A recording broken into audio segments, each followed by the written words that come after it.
السلام علیکم ناظرین ورحمۃ اللہ وبرکاتہ۔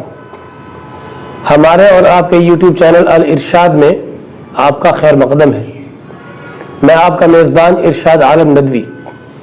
آج کے اس سبق میں ہم سورۃ الفاتحہ کی آیت نمبر 2 اور 3 پڑھیں گے۔ چلیے شروع کرتے ہیں۔ اعوذ باللہ من الشیطان الرجیم، بسم اللہ الرحمن الرحیم، الحمد للہ رب العالمین، الرحمن الرحیم، مالک یوم الدین۔ پہلے ہم سورۃ الفاتحہ کی ان آیتوں کا محاوری یعنی رواں ترجمہ دیکھ لیتے ہیں۔ اللہ تعالیٰ نے ارشاد فرمایا، الحمد للہ رب العالمین، ہر قسم کی تعریف اللہ کے لیے ہے جو تمام جہانوں کا پروردگار اور پالنہار ہے۔ اس کے بعد ہمارا آج کا سبق، الرحمن الرحیم، بڑا مہربان نہایت رحم والا ہے، مالک یوم الدین، بدلے کے دن کا مالک ہے۔ چلیے ایک نظر اس کے لفظی ترجمے پر بھی ڈال لیتے ہیں۔ سورۃ الفاتحہ کی آیت نمبر 2 اور 3 لفظی ترجمہ، الرحمانی، بڑا مہربان، الرحیمی، نہایت رحم کرنے والا، مالکی، مالک، یومی، دن، الدینی، بدلہ۔ سورۃ الفاتحہ کی آیت نمبر 2 اور 3 کے الفاظ و معانی، ال، جانا پہچانا، جو، رحمان، بڑا مہربان، بے حد مہربان، زبردست رحمت والا، الرحیم، اس کی جمع ہے رحماء، نہایت رحم کرنے والا، بہت رحم والا، مشفق و مہربان۔ اب یہاں پر جو ال آیا ہے یہ یعنی کہ الرحمن الرحیم میں جو ال آیا ہے اس کو ہم دیکھ لیتے ہیں۔ ال کا قاعدہ، الرحمن اور الرحیم میں جو ال ہے یہ یہاں پر الحمد والے ال کی طرح کلمہ استغراق نہیں ہے، بلکہ یہاں پر یہ حرف تعریف ہے، جیسے انگریزی میں دا، جس اسم کے شروع میں آ جائے اسے جانا پہچانا بنا دیتا ہے، جیسے رسول، کوئی پیغمبر، یعنی حضرت موسیٰ، حضرت عیسیٰ، حضرت شیس، حضرت نوح، کوئی بھی پیغمبر، ہم کسی کا نام نہیں لے رہے، کسی کو متعین نہیں کر رہے، لیکن جیسے ہی اس پر ال لگ گیا تو الرسول، خاص پیغمبر، یعنی جب ہم الرسول بولیں گے تو اس سے مراد ہمارے ذہن میں کوئی نہ کوئی خاص پیغمبر ہوں گے۔ ہو سکتا ہے محمد الرسول اللہ ہم مراد لے رہے ہوں، یا حضرت ابراہیم کو مراد لے رہے ہوں، تو جو بھی کوئی خاص پیغمبر ہم مراد لے کر ان کا ذکر کریں گے تو کہیں گے الرسول، عبد، کوئی بندہ، انجانا بیگانا کوئی بھی بندہ، اور ہم نے لگا دیا ال تو ہوا العبد، خاص بندہ، یعنی کوئی ایسا شخص جس کے بارے میں ہمارے ذہن میں کچھ نہ کچھ پہلے سے موجود ہے، جسے ہم جانتے ہیں، العبد۔ مسجد، کوئی بھی مسجد، اور المسجد، خاص مسجد، اس کا پہلے سے ذکر چلا آ رہا ہے، اور پھر بعد میں جب ہم نے اس مسجد کا ذکر کیا تو کہیں گے المسجد، جیسے انگریزی میں کہتے ہیں دا ماسک۔ واضح رہے کہ عربی زبان میں ال اسم یعنی ناؤن کی علامت بھی ہے، یعنی جس لفظ کے شروع میں ال آ جائے وہ اسم ہوتا ہے اور اس میں کوئی زمانہ بھی نہیں پایا جاتا، جیسے المسجد، مسجد، الصراط، راستہ، سڑک۔ یہ ہندی اور اردو میں الصراط عربی سے ہی آیا ہے۔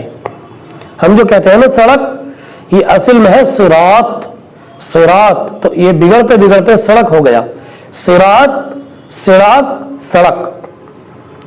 اس طرح اس نے بگڑنے کے لیے تھوڑا سا سفر کیا ہے اور یہ بگڑ کر الصراط سے سڑک ہو گیا ہے۔ کون سا الصراط؟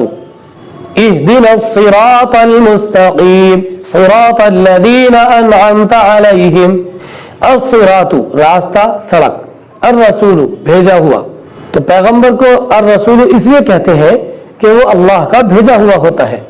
مالک یوم الدین، المالک، مالک، صاحب اختیار، حاکم، بادشاہ۔ الیوم، جمع ہے اس کی ایام، دن۔ الدین، اس کی جمع ہے ادیان و دیون، جزا، بدلہ۔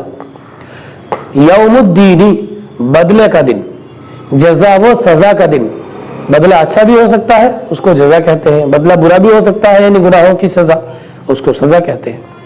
آج کا قاعدہ، عربی زبان میں جب دو چیزوں کو آپس میں ملا کر یعنی جوڑ کر بولتے ہیں تو ان میں سے پہلے لفظ کے آخر کو یعنی لاسٹ کو پیش اور دوسرے لفظ کے لاسٹ کو زیر دیتے ہیں، اور اس طریقے کو اضافت کہتے ہیں۔ جیسے اسم اللہ، تو دیکھیں ہم نے اسم ان کو اللہ سے جوڑا، اسم اللہ ہے نا بسم اللہ میں، بسم اللہ یعنی باسم اللہ، تو اسم اللہ میں ہم نے اسم کو پیش دیا اور اللہ کے لاسٹ کو ہی کو زیر دیا، اسم اللہ، اللہ کا نام۔ اور اس طرح جب ہم دو لفظوں کو آپس میں جوڑتے ہیں تو ترجمہ الٹی طرف سے کرتے ہیں، جیسے اسم اللہ کا ترجمہ ہم ادھر سے کریں گے، اللہ کا نام، قول الرسولی، پیغمبر کا قول، پیغمبر کا فرمان، یوم الدینی، مالک یوم الدین، اس میں آیا ہے یوم الدینی، بدلے کا دن وغیرہ۔ اب ہم سورہ فاتحہ کی تینوں آیتوں کا ترجمہ کر لیتے ہیں۔ الحمدللہ رب العالمین، ہر قسم کی تعریف اور ہر طرح کا شکر اللہ کے لیے ہے جو تمام جہانوں کا مالک اور پروردگار ہے۔ الرحمن الرحیم، جو بڑا مہربان نہایت رحم والا ہے۔ مالک یوم الدین، جو مالک ہے بدلے کے دن کا۔ کچھ خاص اصطلاحات دیکھ لیتے ہیں یعنی کہ عربی کی ٹرمز۔ واحد، واحد کہتے ہیں ایک کو، یعنی ایسا لفظ جس سے کوئی ایک چیز سمجھ میں آئے، جیسے یومن ایک دن۔ تثنیہ، ایسا لفظ جس سے دو چیزیں سمجھ میں آئے، جیسے یومانی دو دن۔ کسی بھی چیز کے اخیر میں اگر الف اور نون لگا دیتے ہیں اور نون کو زیر دے دیتے ہیں تو اس سے مراد دو چیزیں ہوتی ہیں، جیسے قلم قلمانی دو قلم، عید عیدانی دو عید، آئی بات سمجھ میں؟ کتاب کتابانی دو کتابیں۔ جمع، ایسا لفظ جس سے کئی چیزیں سمجھ میں آئیں یعنی دو سے زیادہ، جیسے ایام کئی دن۔ اسم، کسی چیز کے نام کو اسم کہتے ہیں، جیسے المسجد مسجد۔ مسجد ایک جگہ کا نام ہوتا ہے جہاں پر سجدہ کرتے ہیں، اللہ کی عبادت کرتے ہیں، تو یہ اسم ہے المسجد۔ مکہ، یہ بھی نام ہے ایک شہر کا، تو کسی بھی چیز کے نام کو اسم کہتے ہیں۔ فعل، کسی بھی قسم کے کام کو کہتے ہیں، جیسے قرأ، اس نے پڑھا۔ دیکھیں اس میں زمانہ پایا گیا، اس نے پڑھا یعنی جس وقت گفتگو ہو رہی ہے اس سے پہلے پڑھا، گزرے ہوئے زمانے میں پڑھا۔ تو فعل جو ہوتا ہے یعنی کہ کام، اس میں کوئی نہ کوئی زمانہ پایا جاتا ہے، کیونکہ ہو سکتا ہے وہ پچھلے زمانے میں کیا ہو یا موجودہ زمانے میں کیا جا رہا ہو، کوئی شخص کام کر رہا ہو یا آنے والے زمانے میں کام کرنے والا ہو۔ تو کام میں کوئی نہ کوئی زمانہ پایا جاتا ہے اور نام میں کوئی زمانہ نہیں پایا جاتا ہے۔ یہ فرق ہوتا ہے نام اور کام میں۔ نام میں کوئی زمانہ نہیں پایا جاتا اور کام میں زمانہ پایا جاتا ہے۔ اور جیسے یقرأ، وہ پڑھتا ہے یا پڑھے گا۔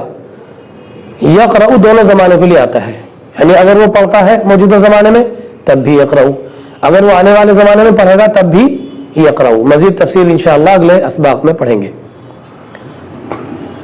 اقرأ، تو پڑھ، اس میں حکم دیا جا رہا ہے، یہ امپریٹو ہے۔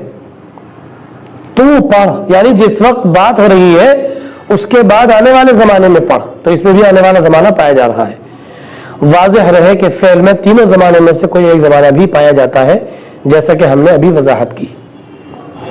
آج کی گردان، اس سے پچھلے سبق میں ہم نے گردان کا صرف ایک لفظ دیا تھا، فعال، جس کے معنی ہے اس ایک مرد نے کیا۔ اب ہم نے ایک اور لفظ لے لیا اس کا، فعلا، اس کے معنی ہوتے ہیں ان دو مردوں نے کیا، یعنی جو یہ الف ہے یہ دو کا معنی دے رہا ہے۔ اس کو یاد کرنے کا طریقہ یہ ہے، پہلے آپ اس کے صرف عربی کے الفاظ یاد کریں گے اس طرح، فعل فعلا، فعل فعلا، فعل فعلا۔ جب یہ یاد ہو جائے تو پھر اس گردان کے جو یہ معانی ہیں ان کو بھی ذہن نشی کریں گے، یعنی یہ بات آپ کو پختہ اور ازبر ہونی چاہیے کہ فعلا کے معنی ہے اس ایک مرد نے کیا اور فعلا کے معنی ہے ان دو مردوں نے کیا۔ صیغہ کہتے ہیں ایک خاص شکل کو، تو یہ فعلا ہے بغیر الف کے، یہ ایک صیغہ ہے۔ اس میں الف بڑھا دیا تو شکل بدل گئی، یہ ایک صیغہ ہے۔ تو ایک شکل کو صیغہ اور ایک دوسری شکل کو بھی صیغہ. تو بہت سے صیغے جب اکٹھے ہو جاتے ہیں تو ان تمام صیغوں کے گروپ کو گردان کہا جاتا ہے. یعنی a group of صیغاز called گردان. صیغوں کے گروپ کو گردان کہتے ہیں. فعل فعلا، فعلا اسے ایک مرد نے کیا، فعلا ان دو مردوں نے کیا. اب دیکھیں یہ واحد ہے، مذکر ہے یعنی مرد کے لیے، غائب ہے یعنی اس. اسی طرح اس کو دیکھیں، یہ دو کے معنی دے رہا ہے، تو جس لفظ سے دو کے معنی معلوم ہوتے ہیں اس کو تثنیہ کہتے ہیں. اور یہ مذکر کے لیے ہے یعنی کہ مردوں کے لیے، اور غائب ہے یعنی کہ ان. تو ان صیغوں کی شناخت کے لیے آسانی کے لیے یہ لکھ دیا ہے ہم نے صیغہ واحد مذکر غائب اور فعلا صیغہ تثنیہ مذکر غائب. اب آپ کو بات سمجھ میں آ گئی ہوگی. اب جو ہم پہلے پڑھ چکے ہیں تھوڑا سا اس کو دہرا لیتے ہیں. پچھلا اعادہ، ریویژن. اعوذ باللہ من الشیطان الرجیم. اعوذ کا نام ہے التعوذ، یعنی کہ پناہ چاہنا، حفاظت میں آنا. کہتے ہیں نا تعوذ پڑھ لو یعنی اللہ کی حفاظت میں آ جاؤ، اللہ کی حفاظت میں آنے والی کوئی دعا پڑھ لو. اعوذ میں پناہ چاہتا ہوں یا پناہ چاہتی ہوں. تو اعوذ جو صیغہ ہے یہ موجودہ زمانے کے لیے میں پناہ چاہتا ہوں یا پناہ چاہتی ہوں. تو اس کی تین شکلیں ہوتی ہیں، یعنی کہ جو بھی کام آتا ہے عربی زبان میں فعل، اس کو ہم تین فارم میں یاد کرتے ہیں. عاذ اس نے پناہ چاہی یعنی گزرے ہوئے زمانے میں. یعوذ وہ پناہ چاہتا ہے یعنی موجودہ زمانے میں، یا پناہ چاہے گا یعنی آنے والے زمانے میں. اور تیسری شکل کو مصدر کہتے ہیں، عوذن و عیاذن، پناہ چاہنا، حفاظت میں آنا. تو جب کبھی فعل آئے گا یعنی کہ ورب، ہم اس کو انہی تین فارم میں یاد کریں گے. عاذ یعوذ عوذن و عیاذن، کی حفاظت میں آنا، کی پناہ میں آنا. بی اعوذ باللہ میں جو یہ بی ہے، بی کے ذریعے، کے ساتھ، کی. لفظ بی اپنے بعد آنے والے لفظ کے آخر کو زیر دیتا ہے، جیسے باللہ، اللہ کے ذریعے. ہی یعنی باللہ میں جو ہی کو زیر دیا ہے وہ با نے دیا ہے، ورنہ اصل میں ہے اللہ. اللہ اللہ ذات واجب الوجود، جس کی طرف مخلوقات اپنی ضرورتوں میں محبت اور والہانہ شوق کے ساتھ رجوع کرتے ہیں اور ہر مصیبت میں اسی کو پکارتے اور اس سے خوف زدہ رہتے ہیں. من کے معنی ہوتے ہیں سے. لفظ من بھی با کی طرح اپنے بعد آنے والے لفظ کے آخر کو زیر دیتا ہے، جیسے من الشیطانی، شیطان سے. تو من الشیطانی میں نی کو من نے زیر دیا ہے، ورنہ اصل میں ہوتا ہے الشیطانو. جب اس سے پہلے من آیا تو یہ ہو گیا الشیطانی، یعنی کہ من الشیطانی. الشیطانو کی جمع ہے شیاطین، شیطان، رحمت سے دور. الرجیم پتھروں سے مارا ہوا، دھتکارا ہوا. ترجمہ کر لیتے ہیں لفظی. اعوذ میں پناہ چاہتا ہوں، باللہ اللہ کی، من الشیطانی شیطان سے، الرجیمی دھتکارا ہوا. اب اس کا بامحاورہ ترجمہ بھی کر لیتے ہیں. اعوذ باللہ من الشیطان الرجیم، میں اللہ کی پناہ چاہتا ہوں شیطان مردود سے. میں چاہتا ہوں کہ اللہ کی حفاظت میں آ کر شیطان مردود سے محفوظ ہو جاؤں. یعنی میری دعا ہے کہ اللہ شیطان کے وسوسوں اور حملوں سے مجھے بچا لے تاکہ میں اعمال کر سکوں. یہ ہمارا ریویژن کمپلیٹ ہو گیا الحمدللہ. تو دوستو یہ سلسلہ ہم نے ایسے خواہش مند حضرات کے لیے شروع کیا ہے جو چاہتے ہیں کہ اللہ کے کلام کو سمجھیں. بہت سے مسلمانوں کے دل میں تمنا ہے کہ ہم بھی جانیں کہ ہمارا پیدا کرنے والا، ہمارا خالق و مالک، ہمارا پروردگار اپنے کلام میں ہم سے کیا کہنا چاہتا ہے، وہ کیا حکم دینا چاہتا ہے کہ ہم کریں، وہ کن باتوں سے روکنا چاہتا ہے کہ ہم ان سے رک جائیں. بہت سے ہمارے مسلمان بھائیوں کی، بلکہ اکثر مسلمانوں کی دلی تمنا ہوتی ہے کہ اللہ تعالیٰ نے قرآن میں کیا کہا ہے وہ خود سمجھیں. تو اس لیے یہ آپ کے لیے بہت ہی قیمتی موقع ہے، سنہرا موقع ہے کہ ہمارے ان اسباق سے استفادہ کر کے آپ انشاءاللہ بہت ہی آسانی سے اور بہت ہی کم مدت میں انشاءاللہ عربی زبان سیکھ سکتے ہیں. ابھی جلد ہی ہم نے اس سلسلے کا آغاز کیا ہے، اس لیے ہم کوشش کر رہے ہیں کہ ہمارے قارئین پر ہمارے ناظرین پر زیادہ بوجھ نہ ہو، ان کو زیادہ بھاری نہ لگے، آسانی کے ساتھ وہ ابتدائی عربی سیکھ سکے۔ ہم نے قرآن کی زبان سیکھنے اور سکھانے کے لیے جو سورس اختیار کی ہے، خود قرآن ہی کو ہم نے لے لیا ہے کہ قرآن ہی کے ذریعے انشاءاللہ قرآن کی زبان سیکھیں گے، جس سے ہمیں کچھ قرآن بھی پڑھنا آئے گا اور قرآن کی زبان بھی انشاءاللہ دھیرے دھیرے ہم سیکھ جائیں گے۔ اللہ تعالیٰ مجھے بھی ہمت، حوصلہ اور استقامت عطا فرمائے، اور ہمارے قارئین کے لیے بھی اللہ تعالیٰ اس سلسلے کو آسان فرما دے، آمین۔ امید ہے کہ یہ ویڈیو آپ کو کافی پسند آیا ہوگا۔ اگر آپ چینل پر پہلی بار آئے ہیں تو چینل کو سبسکرائب کر لیجئے اور بیل آئیکن دبا کے آل کے بٹن پر کلک کر دیجئے، تاکہ جب بھی اگلا ویڈیو اپلوڈ کیا جائے تو اس کا نوٹیفیکیشن آپ کو بر وقت مل جائے اور آپ اگلے سبق میں جو کچھ پڑھایا جائے گا اس کو بر وقت حاصل کر سکیں۔ وآخر دعوانا ان الحمد للہ رب العالمین۔ السلام علیکم ورحمۃ اللہ وبرکاتہ۔